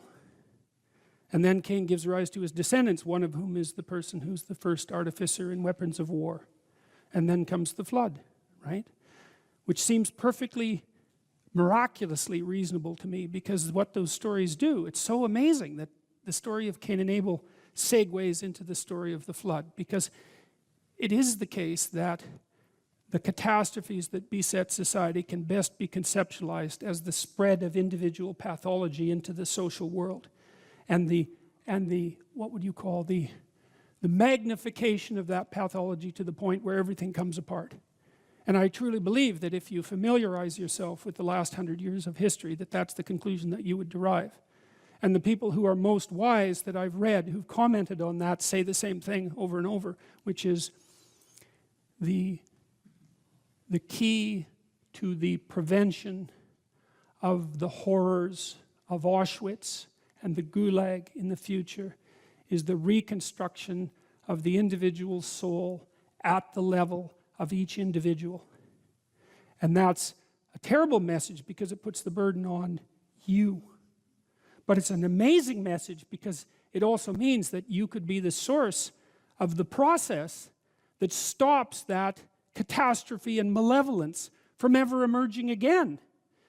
And you know, it's hard for me to imagine that you have anything that could possibly be better to do with the time that you have left. Does consciousness die with the body, and is meaning doomed like the universe? Well, I don't know, I would say. I mean, we don't understand consciousness. We don't really understand its place in the cosmos, let's say, but I'm not qualified to answer such questions. I would say, though, that no one stops listening to a symphony because they know it's going to end. And so I think, in some sense, our proper task is to find the meaning within the finite. When I had clinical clients who were consumed with such questions, because, you can pick a time frame of evaluation that makes all your efforts futile, right? Well, the sun is going to envelop the earth. I think it's 4 billion years, so get ready. It's like, well, what's the point of stopping this baby from crying when the sun is going to envelop the earth in 4? Well, yeah, you all laugh, right? But that laughter, you see, that's a sign of wisdom. That's preposterous. Why? I mean, that's the existential question, right? It's like, well, if we're all doomed to ashes and decay, why do anything? Well, I used the baby crying for a reason. I mean, who in the world is going to use that argument to not feed their baby? Well, why feed that thing? In 4 billion years, the sun's going to envelop the earth. It's like, wrong time frame, folks. And so what I would say, and I did say to my clinical clients, if you're adopting a time frame that makes what you're doing appear trivial, the problem isn't necessarily what you're doing, although it might be, and you have to ask yourself that question because perhaps you are engaging in something that's more trivial than you should be. The problem is that your mind, which is capable of leaping across evaluative frameworks, has picked a time frame inappropriate for the task. So quit doing that. Instead, you could say, well, why don't you practice adopting the time frame that imbues your properly oriented action with the deepest possible apprehended meaning? And why would you not think that the fact that that meaning manifests itself with the proper choice of time frame, why wouldn't you accept the fact that's indication of a valid choice? It certainly feels like it. You know what it's like. You get engaged in something, a deep conversation, a piece of music, a piece of art, something you love doing, someone you love being with. You get engaged in that. You lose your sense of temporality. And you don't pop out of it and think, oh my God, I wish I would have used a time frame that made everything irrelevant because of my, cognitive brilliance. You think, hey, we could do that some more. Like, how about all the time? And that's a good goal. It's like, yeah, how about that all the time?